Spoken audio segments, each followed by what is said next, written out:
அஸ்ஸலாமு அலைக்கும். இவ்வுலகத்தை படைத்த அல்லாஹ் அனைத்து உயிரினங்களுக்கும் பொதுவான ஒரு அருள்கொடையாக தண்ணீரை வழங்கியிருக்கின்றான்.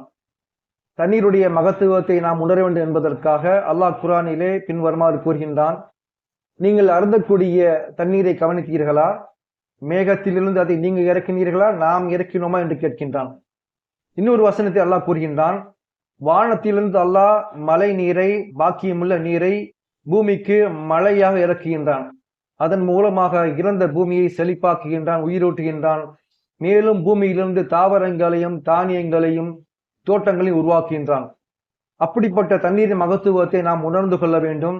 ஏன்னா நம்ம நாடுகள் என்ன செய்யறாங்க, தன் மழை நீரை சேமித்து வைத்துக் கொண்டு உபரியான தண்ணீரை கொடுக்க மறுக்கிறாங்க.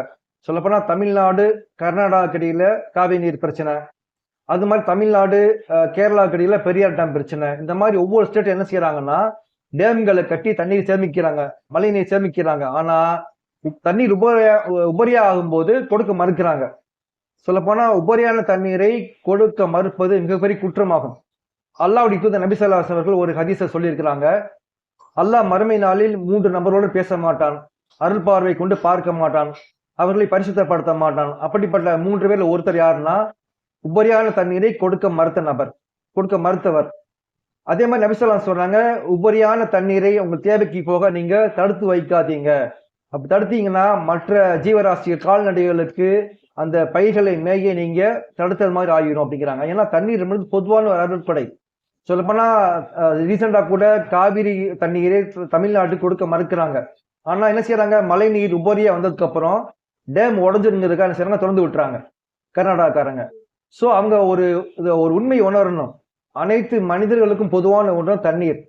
தண்ணீரை தடுப்பது மிகப்பெரிய குற்றம். சொல்லப்போனா உச்ச நீதிமன்றத்துல காவிரி நீர் மேலாண்மை அமைத்து தண்ணீர் கொடுக்க உத்தரவிட்டும் கொடுக்க மறுக்கிறாங்கன்னா, அப்ப உச்ச நீதிமன்றம் ஒரு அமைப்பை உருவாக்கணும். என்ன அமைப்புனா, தனியா ஒரு அமைப்பு தண்ணீர் திறந்து விடுப்பதற்கு அவங்களுக்கு ஃபுல் ரைட்ஸ் கொடுக்கணும். சப்போஸ் எந்த ஸ்டேட்டாவது கொடுக்க மறுத்தாங்கன்னா என்ன செய்யணும், ராணுவ பலத்தோட தண்ணீர் திறந்து விடணும். இதுதான் ஒரே தீர்வா இருக்க முடியும்.